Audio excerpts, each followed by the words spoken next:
Hi, we're going to look into the next question, and this is a mixed topic question. It has state symbols, redox, as well as the level of mass equals to mole multiplied by MR calculation. So let's dive in. Okay, so this one is all about lead, which is 207 with a mass of 207. Okay, so we start off with this question. It says yellow lead oxide can react with oxygen to produce lead.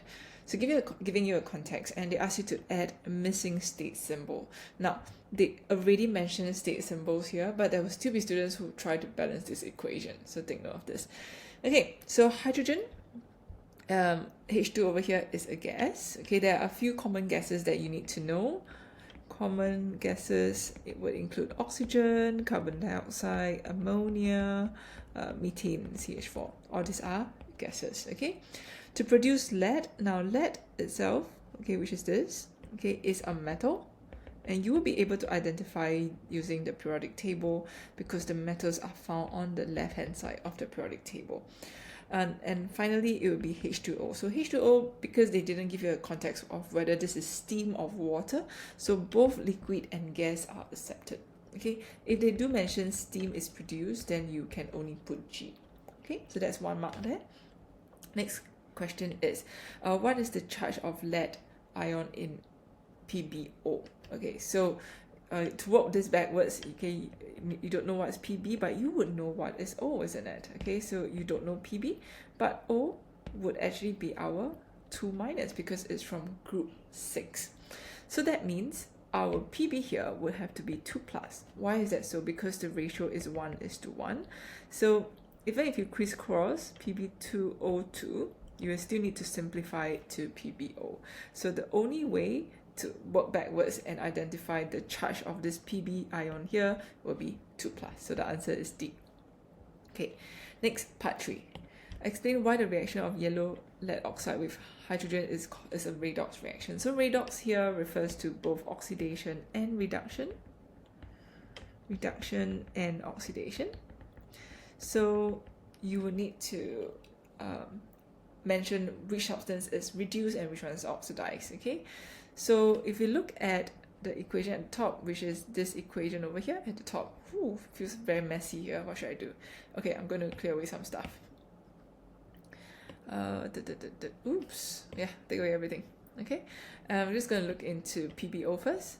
PbO eventually becomes Pb. So what happened here is it loses oxygen. I'm going to write in something darker.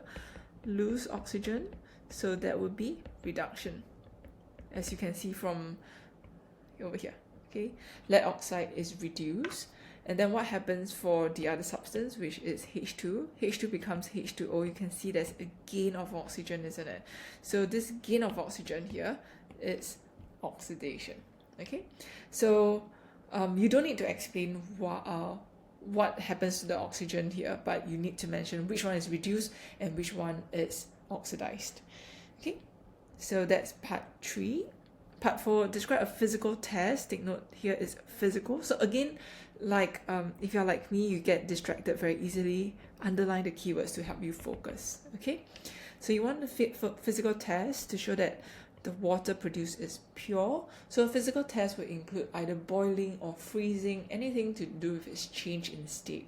So because it's in liquid state, I can boil it, and to show that it's a pure substance has a fixed melting point, boiling point, freezing point, etc. So the boiling point would be 100 degrees Celsius. If you just mention that pure water has a boiling point of 100, you won't get a full mark. You only get 1 mark here. You need to mention that you will need to mention that you will want to measure its boiling point. You cannot just say that the boiling point of the substance is 100 degrees Celsius. You will need to mention the idea of measuring the substance melting and boiling point here. Okay, all right. Then we look into part B. Part B here is a mole concept question. Okay, so the mole concept questions. All right. So we have, okay, describe what a scientist should do to make sure all the lead red lead oxide has reacted. Basically, in order for you to know that the reaction is complete, you always want to heat until a constant mass is obtained. You see this quite often in this whole summer package that I've been doing, and also losing my voice in that process, is that you see this explanation at least 3 times. Okay, so this is how we know that a reaction is complete. We want to make sure that the constant mass is obtained by the method that you're doing, which in this case we're heating until we receive or obtain a constant mass. All right, final one is on mole. So the red lead oxide has a mass of 5.48, so that's what we start off with, and calculate the maximum mass of yellow lead oxide that could form. So to help you better visualize, so we start off with the red, we end with the yellow. So the only information we have is the red oxide. We start off with 5.48. So with any mole concept question, you will need to know that triangle of mass, mole, and MR. Okay, so we start off with mass, and I want to find the mole of lead oxide. Why is that so?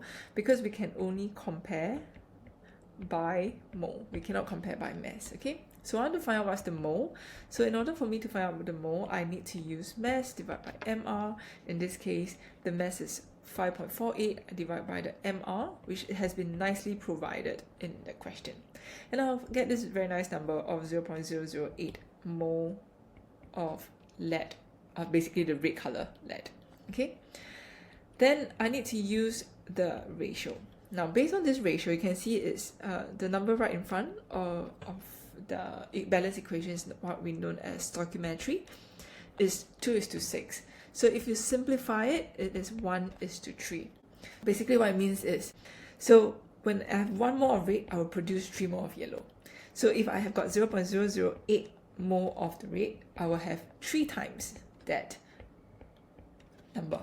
So the number of mole of the yellow lead is 0.008 multiplied by 3. This is the stoichiometry based on the balance equation. Oops. Yeah, okay, based on the balance equation, in case you're wondering where I get my 1:3. Okay, so I multiply it and I will be able to get my number of mole of the yellow lead oxide. And I'm only 1 step away from finding out its mass. So mass equals to mole multiplied by the MR, which again has been nicely supplied, which is 223. So by multiplying them together, you will get a mass of the yellow lead oxide that is formed. For this question, they did not mention what is the number of significant figure or decimal point, so you could just give your value just like that. Okay, so with this will be the final, I think, the final video, unless you have any other requests. So hopefully this series of method video has been helpful, and I will see you in August. I've got something really fun, in my opinion, that I'm coming up with. Stay tuned if you are really keen to join me in August 2025. See ya!